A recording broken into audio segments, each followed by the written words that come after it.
अस्सलामुअलैकुम वरहमतुल्लाहि वबरकातुहू। मैं हूँ क़ारी Faisal Shafiq. Train the trainers training में हम नेक्स्ट लेक्चर के साथ आपकी खिदमत में हाजिर हैं। जी सामीन, पिछले लेक्चर में हमने अलिफ से लेकर ख़ौ तक लेटर्स को डिस्कस किया था। आज हम ख़ौ के बाद नेक्स्ट लेटर को डिस्कस करने जा रहे हैं। ख़ौ के बाद जो नेक्स्ट लेटर है इसको कहते हैं दाल। ठीक है, it's very easy to read to recognise because Pakistan में दाल और चावल बहुत ज़्यादा मशहूर हैं, तो इसको रीड करने में आई डोंट थिंक सो कि किसी भी टीचर को प्रॉब्लम होना चाहिए। ठीक है, तो इसको कैसे रीड करेंगे इस लेटर को हम कहते हैं दाल, और दाल को हम रीड कैसे करेंगे? स्ट्रेचिंग साउंड के साथ रीड करेंगे, जैसा कि हमने बिगिनिंग में डिस्कस किया था कि अलिफ, हमजा एंड वाव के अलावा बाकी लेटर्स को हम स्ट्रेच करके प्रैक्टिस करेंगे। तो इसको हम पढ़ेंगे like dal, like that, stretching sound के साथ। अच्छा, अब हम ये देखेंगे कि इस लेटर को हम कहाँ से अदा कर सकते हैं। अच्छा देखिए, अभी तक जितने हरूफ हमने पढ़े हैं उनमें सबके पॉइंट ऑफ प्रोनाउंसिएशन डिफरेंट थे,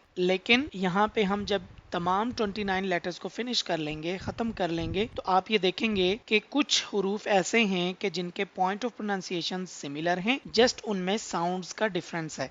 तो उनमें दाल जो है ये हमारे पास पहला लेटर है, पहला हर्फ है, जिसका पॉइंट ऑफ प्रोनाउंसिएशन ऑलरेडी हम डिस्कस कर चुके हैं जी। तो ता का जो पॉइंट ऑफ प्रोनाउंसिएशन था, like by touching tip of tongue with the gums of upper front two teeth, so same point के साथ हम दाल को भी रीड करेंगे। तो लेट्स सी इसका पॉइंट ऑफ प्रोनाउंसिएशन क्या है। नेक्स्ट स्लाइड को ओपन करते हैं जी। आपके सामने अब पॉइंट ऑफ प्रोनाउंसिएशन वाली जो स्लाइड है ये ओपन हो चुकी है। तो इसका पॉइंट ऑफ प्रोनाउंसिएशन देखिए, by touching tip of tongue with the gums of upper front two teeth. तो जैसे हमने ता को अदा किया था, अपनी जुबान की जो नोक है इसको ऊपर वाले दांतों के पीछे गम्स के साथ यानी कि मसूड़ों के साथ टच करके हमने ता को रीड किया था। सिमिलरली इसी तरह से हम दाल को भी रीड करेंगे। तो दाल को रीड करते वक्त हमने वही जुबान की जो आगे वाली नोक है, आगे वाला किनारा है, इसको अगेन टच करेंगे अपर फ्रंट टीथ के बैक साइड पे, यानी ऊपर वाले जो दांत हैं सामने के, इनके बैक साइड में गम्स के साथ यानी कि मसूड़ों के साथ। तो इसको रीड करते हैं दाल। आपने सबसे पहले हर्फ को रीड करना है, पढ़ना है, और आपने देखना है, ऑब्जर्व करना है, जज करना है कि आपकी जो जुबान है वो कहाँ पे टच हो रही है। तो उसके बाद आपको यकीनन इसका पॉइंट ऑफ प्रोनाउंसिएशन पता चल जाएगा। अगर आपको पता नहीं चलता, किसी भी लेटर का पॉइंट ऑफ प्रोनाउंसिएशन आपको सही से समझ नहीं आता, तो आपने ये करना है कि उस हर्फ को साकिन बनाना है और उससे पहले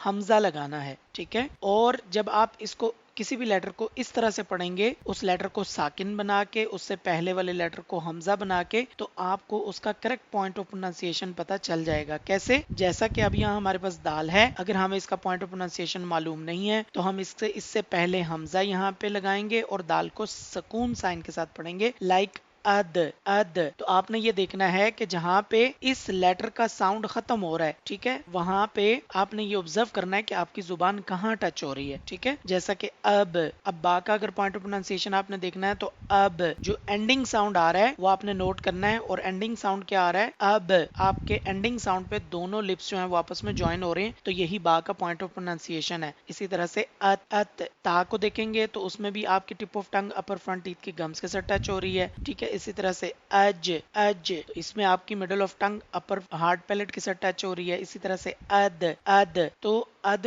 कहते हुए आपने ये देखना है कि जब अद का साउंड एंड हो रहा है तो आपकी जुबान कहाँ टच हो रही है। तो आपको क्लियरली पता चलेगा कि आपकी जो जुबान है वो आपके अपर फ्रंट टीथ के पीछे गम्स के साथ टच हो रही है। तो समटाइम्स किसी भी स्टूडेंट का जो वो पॉइंट ऑफ प्रोनाउंसिएशन के अकॉर्डिंग साउंड नहीं निकलता, तो उनको हम ये वाला मेथड भी यूज करवा सकते हैं। ठीक है, तो अभी दाल जो है वो हम कंप्लीटली पढ़ चुके।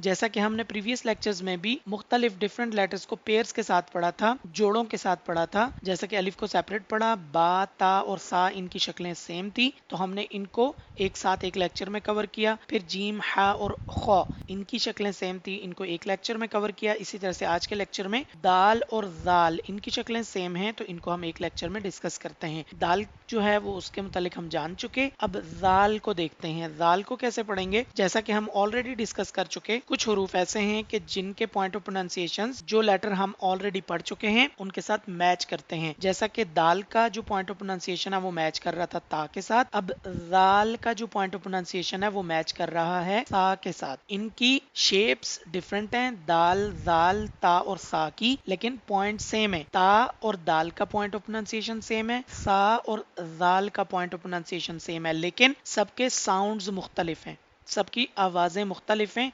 सबकी अशकाल यानी शक्लें भी मुख्तलिफ हैं एक दूसरे से। अच्छा, अब देखिए दाल की जो शक्ल थी इसके अंदर किसी किस्म का कोई नुक्ता नहीं था, इसके ऊपर नीचे या इनसाइड में कहीं पे कोई भी डॉट नहीं आ रहा था।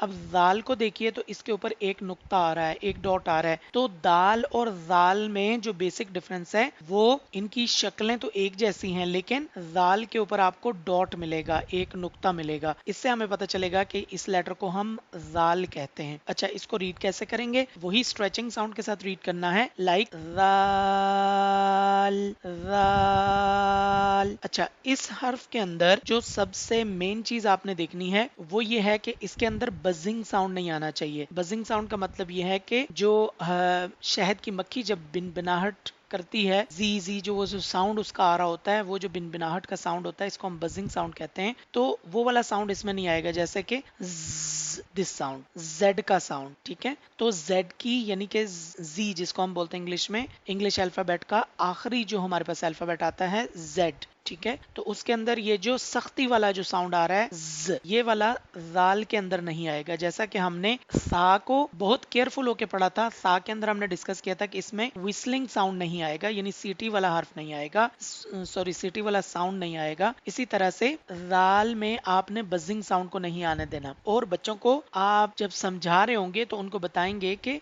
बजिंग साउंड क्या होता है, ठीक है। तो ये जो डिफरेंट साउंड्स होते हैं इनका आपको पता होना चाहिए। जैसा कि सीटी वाला हर्फ है उसको हम इंग्लिश में क्या कहते हैं, विस्लिंग साउंड। इसी तरह से ये जो जेड का साउंड होता है, जेड की आवाज होती है, इसको हम बजिंग साउंड कहते हैं, ठीक है। तो दाल को हम पढ़ेंगे विदाउट बजिंग साउंड के, जैसा कि दाल, इस तरह से बड़ी नरमी के साथ। लेकिन अब हमें कैसे पता चलेगा कि इसको हम बजिंग साउंड के बगैर कैसे पढ़ेंगे, तो उसके लिए हमें इसका पॉइंट ऑफ प्रोनाउंसिएशन देखना पड़ेगा। पॉइंट ऑफ प्रोनाउंसिएशन देखने के लिए मैंने आपके सामने इसकी स्लाइड ओपन कर दी है, यहाँ पे चेक कीजिए। इसकी जो शक्ल हमें नजर आ रही है वो सा के पॉइंट ऑफ प्रोनाउंसिएशन के बिल्कुल एक जैसी है। तो इसका मतलब यह है कि दाल और सा का पॉइंट ऑफ प्रोनाउंसिएशन एक ही तरह से अदा होता है। कैसे, सबसे पहले आप अपनी टिप ऑफ टंग को टच करेंगे अपर फ्रंट टीथ के नीचे एजेस के साथ, किनारों के साथ, यानी जुबान की नोक जब ऊपर वाले दांतों के नीचे किनारों के साथ टच होगी तो सा अदा होगा। और इसी तरह से जब सेम जो हमारी जुबान है इसकी जो नोक ऊपर वाले दांतों के नीचे किनारों के साथ टच होगी तो दाल अदा होगा। अच्छा, अब इसको हम कैसे पढ़ सकते हैं, सबसे पहले आपने अपनी टिप ऑफ टंग को अपर फ्रंट टीथ के नीचे एजेस यानी किनारों के साथ टच करना है और फिर इस लेटर को, इस हर्फ को पढ़ना शुरू करना है। तो फिर इसमें बजिंग साउंड नहीं आएगा। उम्मीद है आज के इन दोनों हरूफ की डिटेल से आपको समझ आ गई होगी। अब आपने स्टूडेंट्स को इन दोनों हरूफ की सही से प्रैक्टिस करवानी है। कैसे, दाल और नेक्स्ट लेटर जो है दाल, ठीक है। इस तरह से आपने खुद भी प्रैक्टिस करनी है और तलबा स्टूडेंट्स को भी इसी तरह से इंशाल्लाह प्रैक्टिस करवानी है। अब नेक्स्ट लेक्चर में हम नेक्स्ट पेयर, नेक्स्ट हरूफ को डिस्कस करेंगे जिनकी शक्लें एक जैसी होंगी इंशाल्लाह। तब तक के लिए इजाजत। अस्सलामु अलैकुम व रहमतुल्लाहि व बरकातहू।